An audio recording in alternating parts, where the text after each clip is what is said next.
So that's good, good, good. And we can start this thing then. So hello and welcome to our movie discussion. Today's topic is the 2001 film Charlotte Gray. I am your host, Dr. Karen Wisely. I teach history at the Northeast campus. I'm joined by...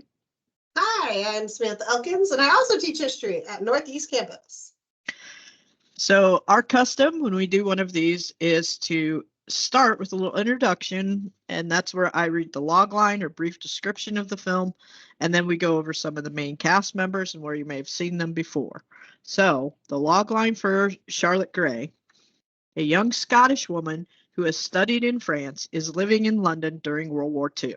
Within a few weeks, she falls in love with a young pilot and is recruited by the Secret Service to act as a courier for the French resistance. However, her mission behind enemy lines becomes a personal mission to find her lover who has been shot down.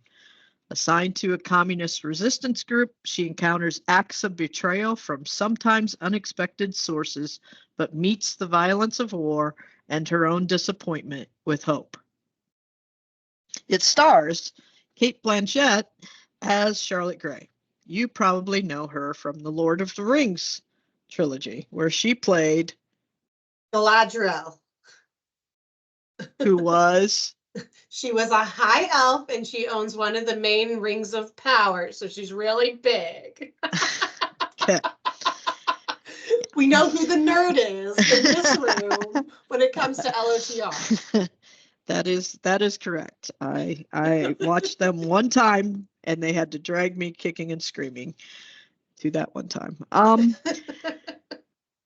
That's not how I know Cate Blanchett. I just want you to know. I know her and kind of love her as for her portrayal in 2015's Carol, and I almost stopped liking her for her portrayal of Phyllis Schlafly in the TV miniseries Mrs. America.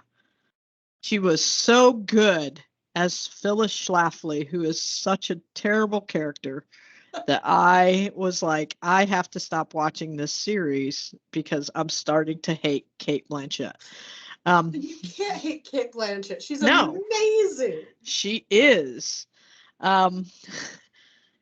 It also stars James Fleet as Richard Cannerly. That's the guy that she talked to on the train. You may know him as Tom from Wedding One in 1994's Four Weddings and a Funeral, or like me, you may know him as Hugo Horton from The Vicar of Dibley. And if you haven't seen that, you really, really should. We also have Rupert Penry Jones as Peter Gregory. That's the boyfriend. He's been in some things like 2005's Match Point with ScarJo. And he's in the television series. I think it's a British television series called MI5. He has 55 acting credits on IMDb, but not much that I've seen him in. So, but on the other hand, Billy Crudup as Julianne.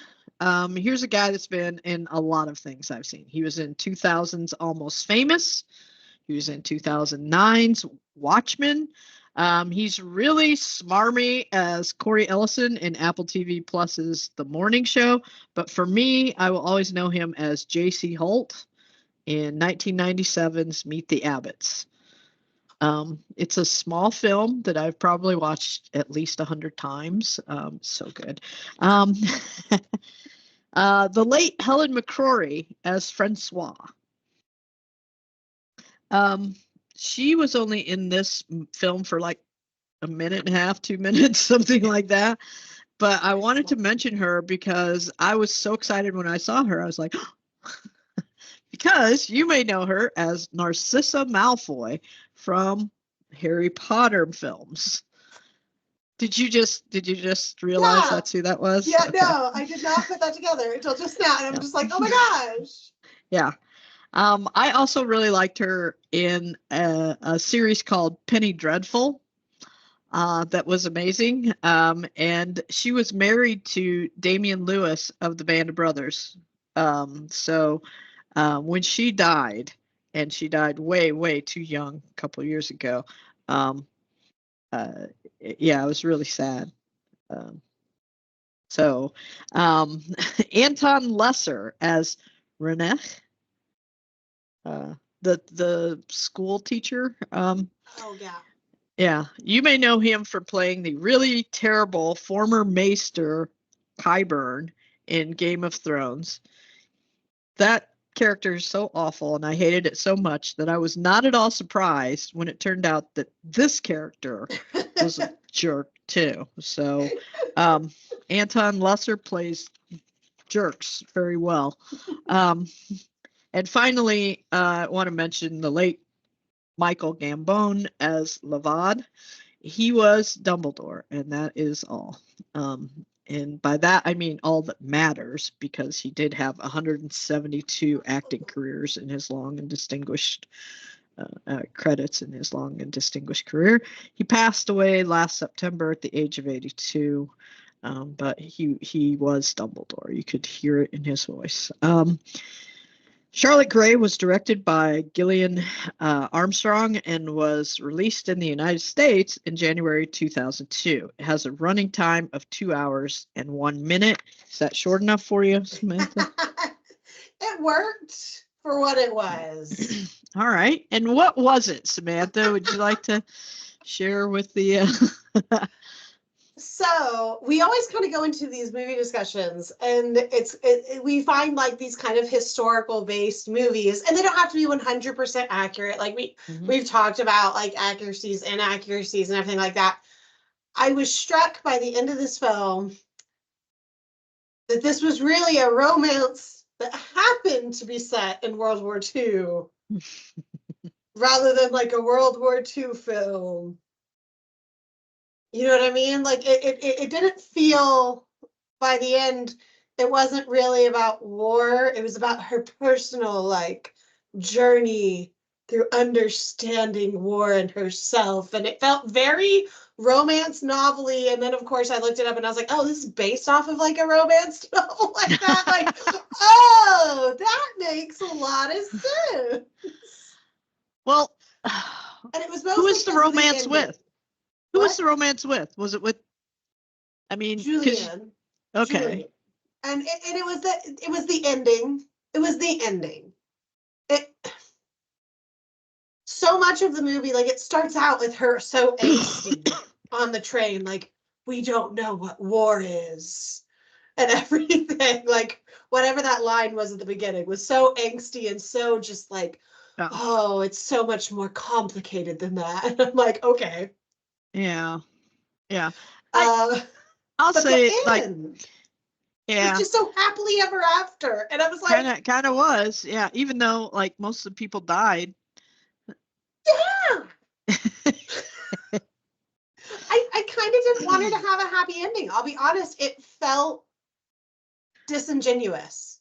Although I was okay. Well, first of all, I want to say that my impression of it was at first.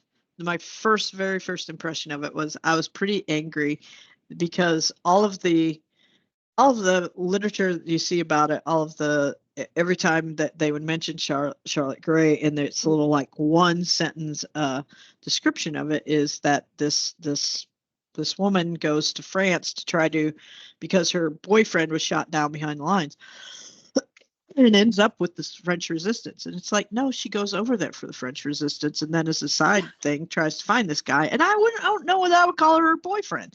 No, you know, because they like barely knew each other, for crying out loud. And so I don't think that, it made it sound like she was risking life and limb to find this guy, and she wasn't. She just brought him up as a side, like, hey, while you're at it, can you check if this guy's alive? I mean, true, it did kill Helen McCrory's character that she asked about it, but it wasn't really like at the forefront of her. No. Yeah, so I liked that they put her patriotism first in the movie. That she wanted to do this even some level before she met the guy who disappears. That she kind of puts that forward, like, I want to do my service, and I want to be brave, and I want to serve. I want to help in some way. And there's something about that, like, the people who did serve in that way, like, you have to have that huge amount of patriotism to really go risk your life in that way. And it feels super oversimplified in the, like, thing, like, oh, she goes over there to find her boyfriend. Yeah, it does. Like, that fits the romance novel-esque thing, not the... It never could decide, because, like, the very beginnings, like, it felt romance novel, then it was like, oh, we're not doing a romance novel. And then it ends with, like, romance novel-esque. And I was like, just choose one to do. I don't care. Like, both of these movies could be good, but they don't match. Because I watch a good romance novel movie that is not anything, like, really accurate. Like, okay, that's fine. That's fun. Yeah. And also, like, I mean, I felt like this one was kind of sort of related to the last one too, the last movie that we did, the A Call to Spy, because I don't know if it's the same exact agency, but it seems like they went through a lot of the same training and that sort of thing. If she was only going to be a courier, though, that's weird. And I didn't quite understand. And this, this is going to be like, wow, that's super detail oriented. But they parachuted her down at night. Yeah. And then towards the end, she was going to get picked up in that same field. Yeah. Well, how are they going to do that? I was wondering about that too. Like, I felt like it was very, we're going to just do a time skip here so we don't have to explain how any of this worked. And I was like, I actually would have been really interested more so in a movie about her trying to get home to Britain at that point. Like, that was more interesting to me, because suddenly they're like, time skip, she's back in England. And I'm like, wait, how'd you do that? She swam. I don't know. There was it was like they didn't really spend a lot of time on the details. They didn't really spend a lot of time on like the romance at the beginning was just stupid. I mean, it was. And I was like, like, I thought that she already had a boyfriend when she was on the train, like that was my thought. And then he shows up later and they have this like one night stand that maybe lasted more than one night. I don't know. I couldn't tell how much time went by. This whole thing could have happened in like a week. I don't know. because there was no indication of time moving by. And it was but it certainly didn't seem like it was enough time that there could be actual love connection or what have you. So I didn't appreciate that. I also didn't appreciate that after going through all this training and learning the stuff, like dude. Spies should try to blend in. I think it's very much, and I thought that, after last movie where I threw a conniption because they sent, the Indian lady and one-legged lady to be spies and blend in and not stand out at all. Which, I'm sorry, it's going to be really hard for Kate Blanchett not to stand out anyway. Like, let me just say. Yeah, but it certainly doesn't help that she's the only one wearing a red coat and hat. Yes, that's where, like, it couldn't decide, like, I get the whole like, oh, we want to have this motif with her and we're going to have her have like red be her color and stuff like that. But it was also like, she's a spy. Yeah. Yeah. Although, Like can you talk about how the French Resistance wasn't very good at being like not obvious? Yeah. I mean, and like what's Julianne. I was gonna say Billy. But him like standing out there and almost getting shot for like saying the names of those people that were killed and all of that. I mean, that sure, if you want to be that guy, you can be that guy, but then you can't also like try to blend into the background and carry out operations and not think that you aren't going to be like the first person that they come to talk to about it. I mean, it's very frustrating that they played it like that. I mean, I understand on some levels that you want to show the story of these folks, and you want them to be brave in the face of danger and all of that kind of stuff, but not like that. Not something. I would think, I mean, he talks so much throughout the movie about being trained. If it was clear that he was a hothead that wasn't trained and wasn't taking it seriously as much, then it would have fit his character. But it felt super out of character because he's talked about like, oh, she shouldn't have even shown up at the restaurant because she thought she was being followed. And I did like that, like, I liked what they did with, oh man, now I'm going to just call her Narcissa Malfoy. Oh my gosh. I liked that they showed the danger there. Like that was really done like well. She died, yeah.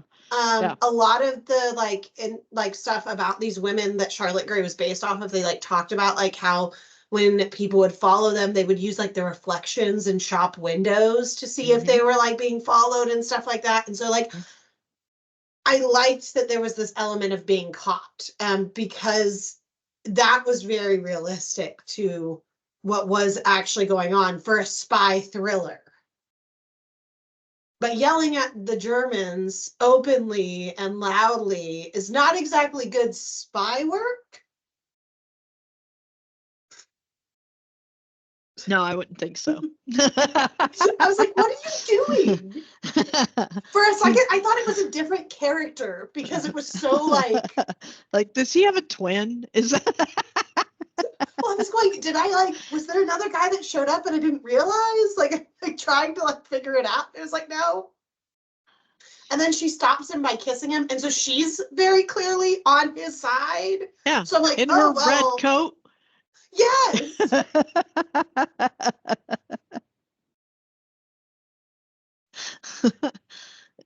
It's not great, man. It's not great. And look, I would like to state for the record that I think that Cate Blanchett probably would have stood out in a black coat as well. Yeah. But it would have been better for the movie if she was wearing a black or gray jacket and hat instead of like literally every other woman. Yes. Instead of, let's put her in the red one so that we can, I don't know, follow her. I don't know. I don't understand it. But yes, it was very frustrating. And somewhat annoying to me that happened. Can I open it up and see, is there anybody else who watched this film who's in our discussion that was bothered by anything like this or anything? Just out of curiosity, is it just like us being really pedantic or something? Well, even any spy movie that you watch, I mean, I feel the same way. Like, I think that we do it better for like your Jason Bourne movies or whatever. Like, he's never wearing, like super bright colors. There's ways to do it that you can still draw your eye as an audience member to someone without being like, let's put them in red. Yeah. Like, I'm trying to think of another, because I watched. You got the Jason Bourne movies. You also have, like, I don't know if anybody's ever seen the movie Salt, with Angelina Jolie in it, and again, Angelina Jolie is one of those people that, hey, she's gonna stand out, but it wasn't because of what she was wearing, and it wasn't because of her hair, and it wasn't because of any, like anything like that. And I thought they were going to be better about it in this movie, because at least she did dye her hair brown to go over there, right? Yeah, and then she put a red freaking hat on it. So I don't know. And yeah, I know I'm getting bogged down on that detail. There were just some things that just bothered me, like, why did she hand off the things to Helen McCrory before, knowing that Helen McCrory was going to get caught like that? Why did she give him? Yeah. I didn't understand that. I didn't understand, like, if she was a courier, then she wasn't going to stay there. They didn't have a place for her to stay. So then she has to go with that guy, with Dumbledore, Dumbledore's house. And that was good. And then the Jewish boys, I will say, for the Jewish boys, they did bring up some things that I often had questions about. And that is, and you might have the same questions, Samantha, because you have a lot of experience with children that age. How in the hell do you keep them quiet? You don't. No, So, yeah, like, I think if it's a life or death situation and you needed to keep them quiet, what in the heck would you do? I mean, and that's how you get those really, really sad stories about, like, somebody smothering a baby and stuff like that. And that's babies, at least with, like, kids, they feel some of that tension. And so you can be really sharp with them and they know, but they're going to listen to certain people who they trust on that kind of thing more. And it makes sense why they did her relationship with them. They clearly came to trust her more than and at the end, obviously, they trusted more the Dumbledore character, which was a nice juxtaposition, now that I think about it, that he was the one with them and they were holding his hand and stuff like that, even though they were like, we hate him and stuff early on. But yeah, no, and especially by themselves up there. I mean, they stayed put, but all it took was for them to, like, take a step and they were going to be heard in that barn. There was no, that wasn't a very good hiding spot, but I know that they were just trying to, I think the idea was supposed to be just how things were falling apart at that point. Yeah. And so, like, and that much is true, right? That what we know about the history of France being conquered is that France, when it surrendered, was split, and there was the part that was German controlled, and then there's what was known as Vichy, right?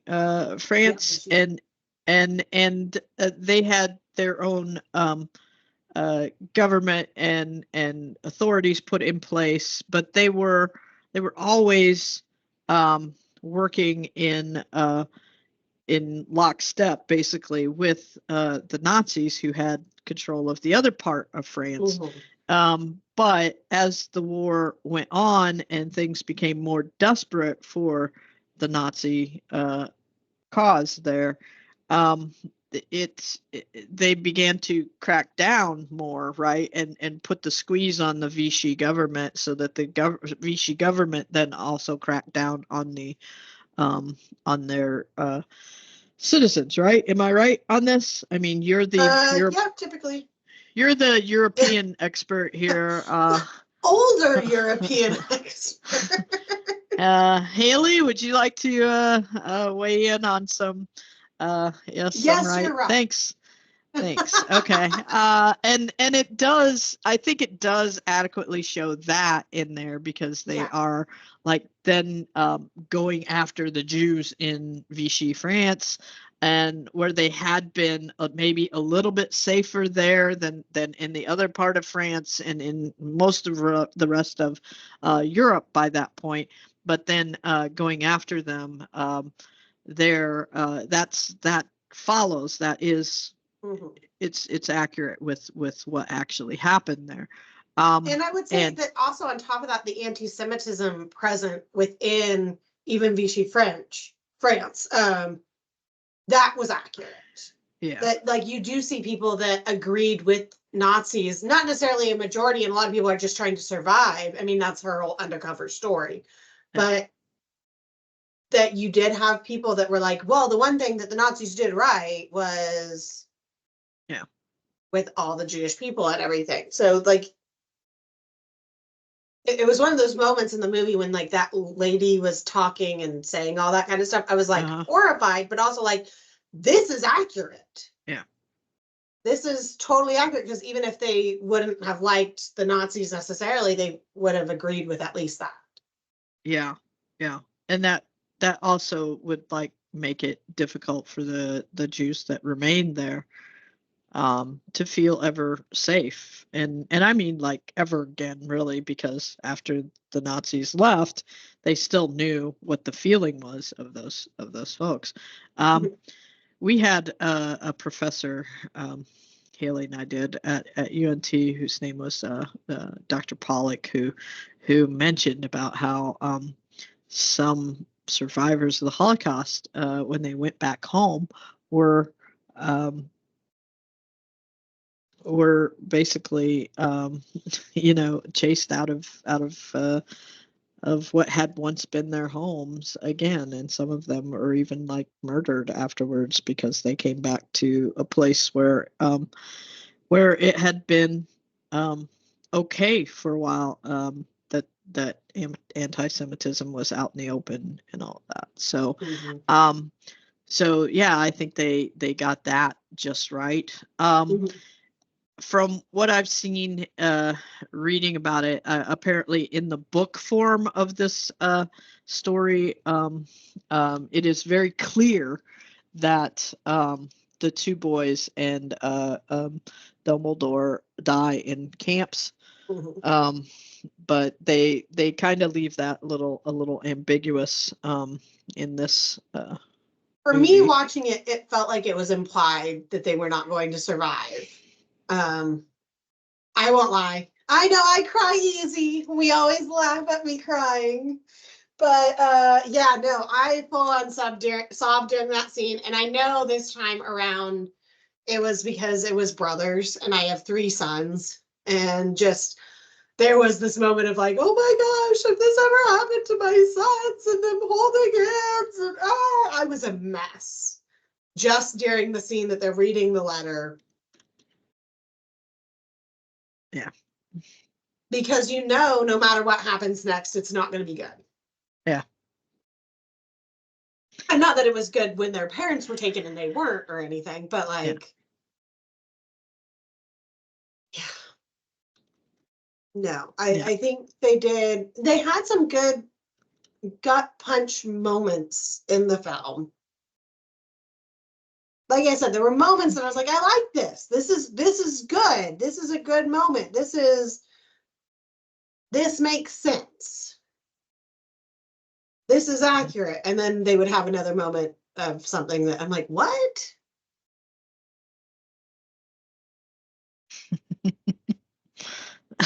Like I'll admit that the letter scene, because she just ran back to the house and she starts typing something, and it was like so very important to her that she type it. And I was like, what is she typing? What kind of secrets is she typing and all of this? And then when it was like a letter that was basically lying to those kids, I was like, is that, I mean, she risked her life to type that? Is that like, I don't, I don't know, you know? And then, you know, when they read it to them and just seeing how like relieved they were or whatever, and maybe it would calm them for just a few minutes. I guess it's worth it and all of that, but yeah, it was weird. It was weird, I guess. So much of this movie was weird.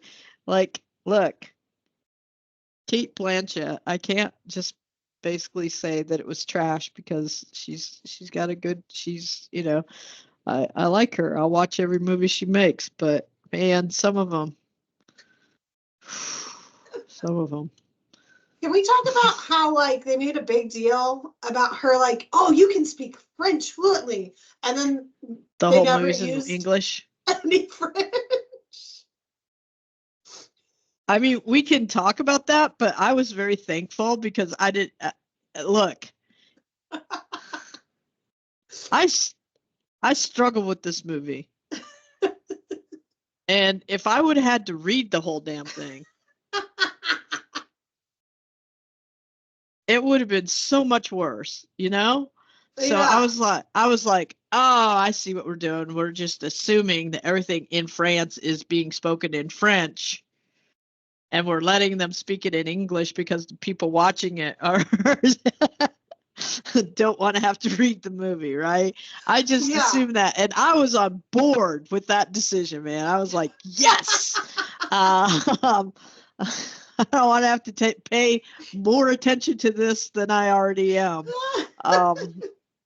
So that did not bother me. Did it bother you? Is that what we heard to take? It bothered me a little, like, oh, she's got to learn how to speak French, and then, or I mean, she knows how to speak French. Oh, it's so good. And then, like, I kept waiting for the moment that she would actually have to speak French, and I was like, man, you're a really bad spy if you're just speaking English the whole time while you're in France. Like, I don't know. It took me out of it a little bit, only because for a second I was like, oh no, they're just doing it, in English. But then she would have occasional words in French, and I'd be like, wait, so are we in French or in English? Like, I don't think Billy Crudup could hang with her if he had to speak French. Like, I don't know him personally. He just doesn't strike me as the kind of guy that knows how to speak fluent French. Oh my gosh. Yeah. No, I totally, like, I don't mind them doing it in English. I just wish they hadn't made that such a big plot point at the beginning to just be like, But it is kind of important that she actually be fluent in French if you're going to send her to be a spy and say that she's from the other part of France, which she does. And for her to have a Paris accent because going to school in Paris is where she learned how to speak French. That's important. Yeah. Exactly. Like, I agree. Like, it's so, like, it was one of those things that I was like, I don't know how you fix this, but whatever they did was just weird. That's one of those, like, little weird things. Maybe just like a thing that is like all of the, you know, like a disclaimer, like all of this is we're going to assume is in French. I mean, that's what I assumed anyhow. It's like, can't you just let your audience assume? I mean, you can, but it's like Samantha says, bringing it up draws attention to it. And I would assume that she would be speaking French if they send her to France. It's the French resistance. Yes, but the only time they bring it up is the beginning scene when she's on a train in England and this guy who like sees her and is like, oh, she'd make a good spy because she doesn't stand out at all. Which, even though I just noticed her. Yeah, whatever. And then like one of the questions that he asks her is, you know, about if she can speak fluently in French. Okay, but then don't make words be said in French randomly later. Yeah. I mean, that's weird. I'm just And I don't saying, know if it's Because if they like, if he go, just asked her, bonjour. then I would just assume that's what's happening. was it names or what was it? Because I'm No, trying. they said a few times things like, right before she left, they go bonne chance, which is good Oh, luck in yeah. French. Now, granted, I think Yeah, but that was everyone back when they knows were in that, right? England. What? No. But everyone knows that, right? I mean, No. I knew that, and I didn't Yeah. even take No. French. No. Please. No. So, like, that didn't bother me there. It was just then that I she mean, it's like lands. au revoir, Pee Wee. You know, I mean, it's things that. Yeah, but I'm like, don't flip back and forth. Or I saw some people, because I went online to look up some stuff about this, and some people were bothered by it too. And I was like, oh, okay, I'm glad I'm not the only one, because I kept waiting for the French to happen. I'm waiting for the French to happen. Well, yeah, I either enjoy some don't good do French. it, bring it up at the beginning just so there's this awareness that you have to. Or every time she's speaking to someone who's French, she has to speak French. Like, I feel like you have to Because the commit first time she more spoke as a or not do it spy, at all. yes, the first time she spoke as a spy, I was like, you're not a very good spy. You're speaking in English. Like, as soon as she went into that coffee shop and asked for a coffee in English, I was like, oh, okay, we're just not going to speak French in this movie. And like I said, I was fine with it because I was like, I do not want to read this movie. And that would have been fine. But you know how when we teach the American Revolution and we talk about Paul Revere and how it would sound weird if he was like the British are coming because that wouldn't Yeah. make sense. Yeah. Neither would saying bon chance in a random way when that's not happening at all. It's similar. It's like, why? Yeah, I guess I could see that. It's not Because the I do agree original with you. part. It wouldn't have translated well for it to be a subtitle movie at that point. Like, it's not that type of movie. Like, it wouldn't have worked there either. Like, Uh-uh. I don't know what how they about could fix it. what about how about this for a fix? Because they do this like for movies that are German, but they have them speaking English, is they all have that thick German accent. Oh, Even Yeah, though they're she's from speaking more with a English. French accent. So maybe if while she was over there, she spoke, even her English had a thick French accent, maybe that would have like given the appearance that she Yeah. was speaking French. Like, I or don't it could know. just be a movie made for an English audience and she's speaking English and we just assume there's like, because that happens all the time Yeah. in English audience movies. If It it's not for an does. English audience, then it needs subtitles. Oh man, yeah. But Yeah. But no. these are So the kind of artistic decisions that ruin the flow. Yeah, I mean, there was a lot that was Like, it ruining the doesn't flow with contribute this. to the experience, you know what I mean? Like, there's some artistic choices that I think contribute. They keep you in it, they keep you, like, focused. That's the kind of thing that would disrupt your Yeah. Like with Spielberg in Amistad. ex or anything. yes. Well, like Amistad particularly because in Amistad at the beginning of it, they're speaking Mhm. different languages and there's no subtitles. Subtitles.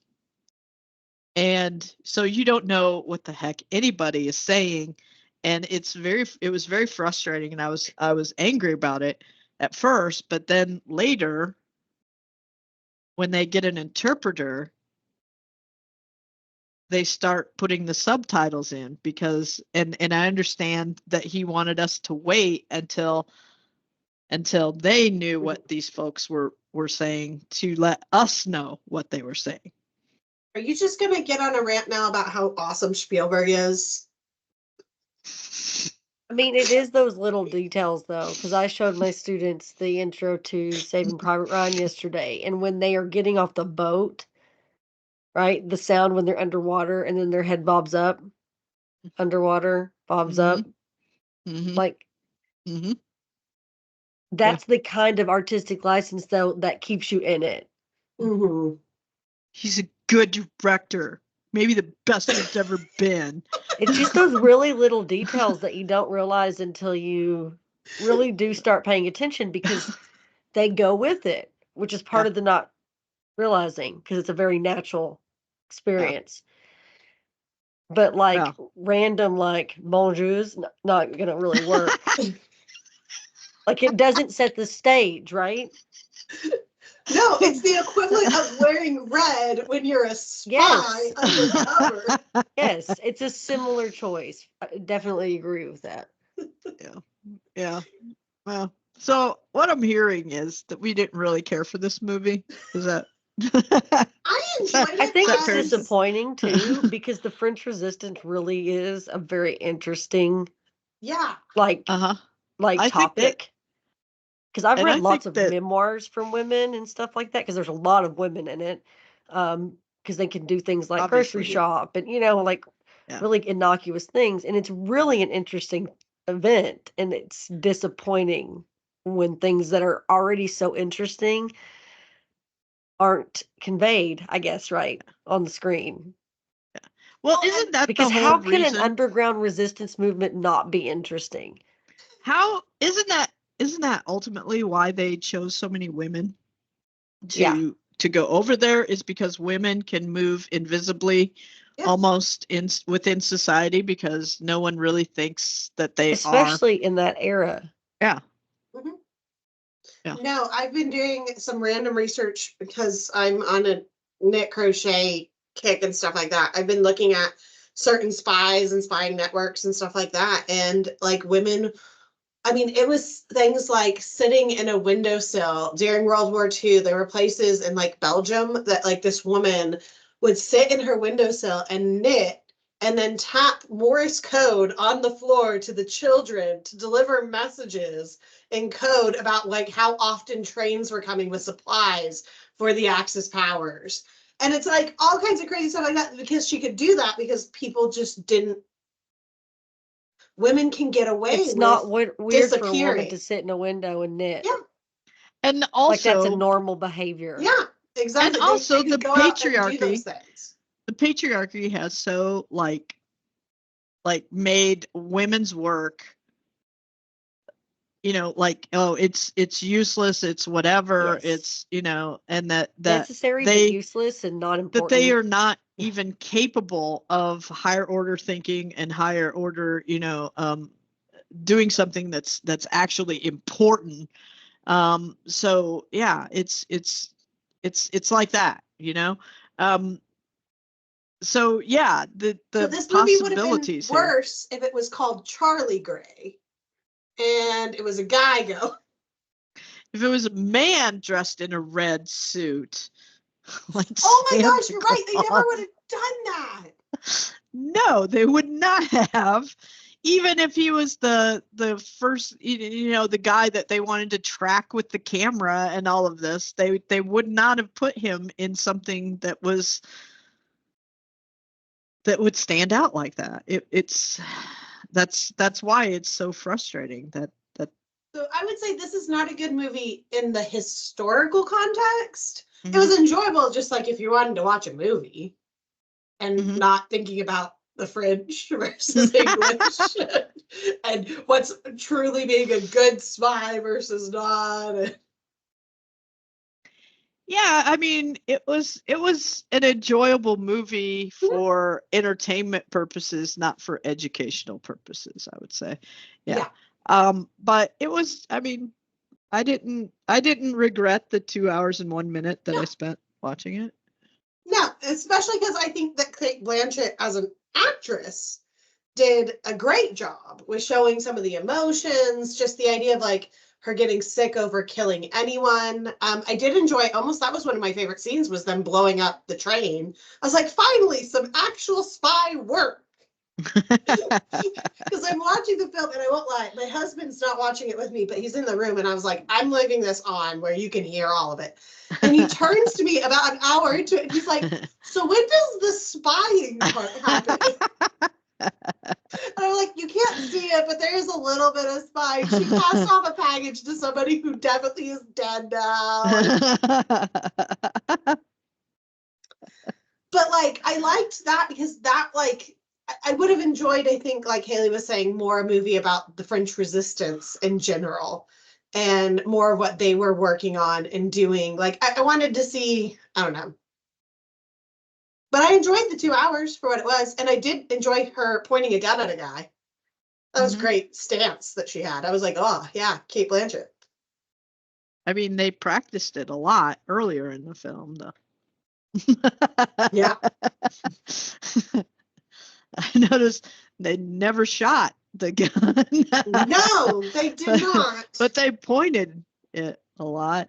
And I was also glad that Maester Kyburn guy. Yes, that he got shot. Because that was terrible. Like yeah, he was the worst. Yeah. He yeah. And he was a teacher, right? That was his position. And so he first of all he wanted for those of you who hadn't seen it and would like for me to describe every detail of it so you don't have to. That's what I'm here for, folks.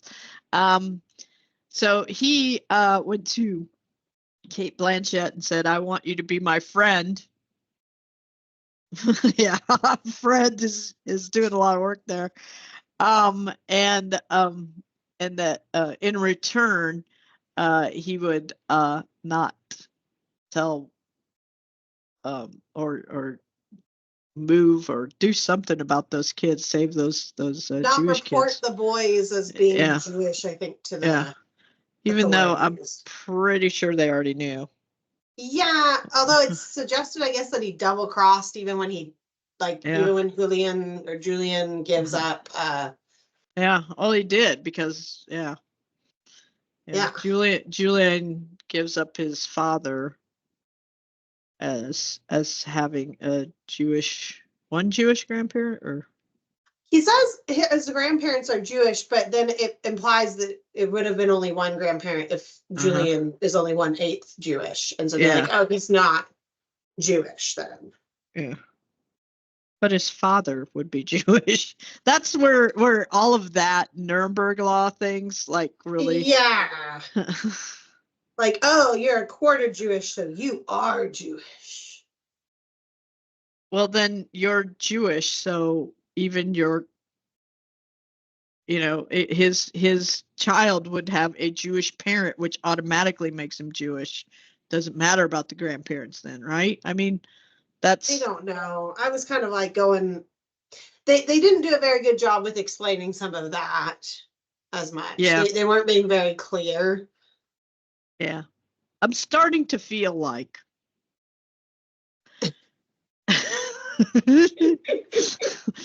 maybe they didn't want to make a historically based movie.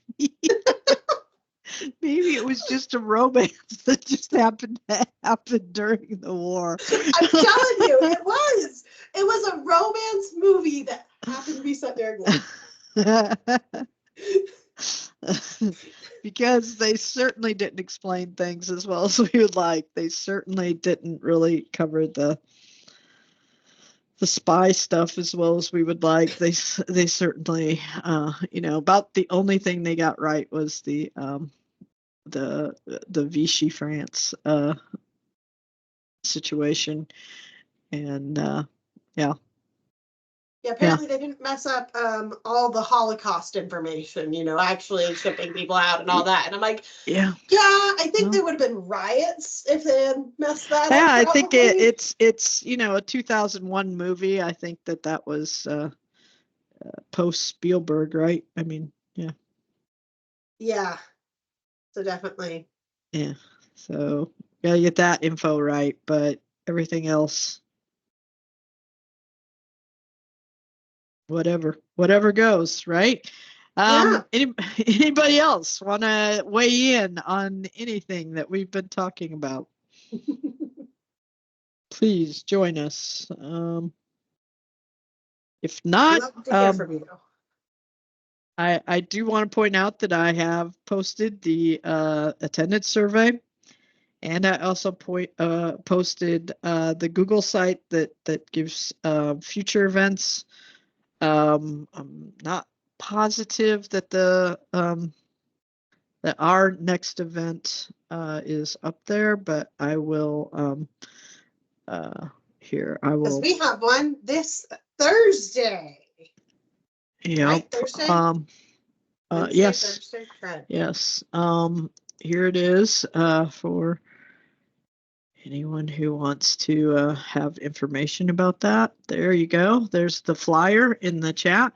It is Good Girls Go to War, entertaining the American military in World War II, Thursday from 12:30 to 2 in Center Corner.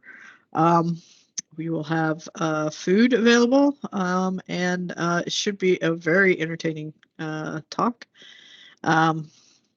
I can't wait to hear it, frankly. And we will be recording it, so it will be And we have available. prizes. Oh yeah, we do have prizes. We're going to have a little bit of trivia, which I guess somebody needs to write at some point. And Put that on the to-do list. yee, that list is getting a But little you long. enjoy writing trivia. Yeah. Yeah. Well, You have fun with it. I do, but You don't want to forget. I don't want to forget, because I didn't really even think about it until right then when I was like, oh yeah. So I'm going to put that literally on my list right here. So that will be fun. And we have little crochet donuts that are, you can throw them like Frisbees. You can, chuck them at your friends. And not get in trouble. Yeah, and not break anything. So they are fun to have, and that's the prizes. So start to study up for your women's history trivia, and come see us on Thursday. Other than that, if no one else has any. Well, I'll go ahead and mention also then we also, just speaking of the fact that they did get certain things right, like the anti-Semitism in France, we are doing another event on Monday, April 1st, which it seems far away. And then you go, oh, wait, that's not next week. That's the next week after that. Like, I went, oh, man, yeah. It is not an April Fool's event. Realized we did that and it was like, ooh. Okay. It is a documentary presentation of The Long Way Home, which is all about the Jewish people after World War II and how, just like Dr. Wisely was saying, oftentimes were not allowed to come back to where they had originally lived. So there's that flyer too. Definitely join us for that as well. Is there a discussion afterwards, or are we? We'll probably discuss a little bit, and that I am gonna do a little preface to it, just kind of making sure everyone understands that this documentary is also a product of its time since it came out in the 90s. And so we have to kind of keep in mind that as well. But we might discuss questions, concerns, things like that after the movie is over, but yeah. All right, then. I posted the flyer for that as well. So those are our next two events. Love to see people at those. That would be great. I think, are we having popcorn? I will check. Because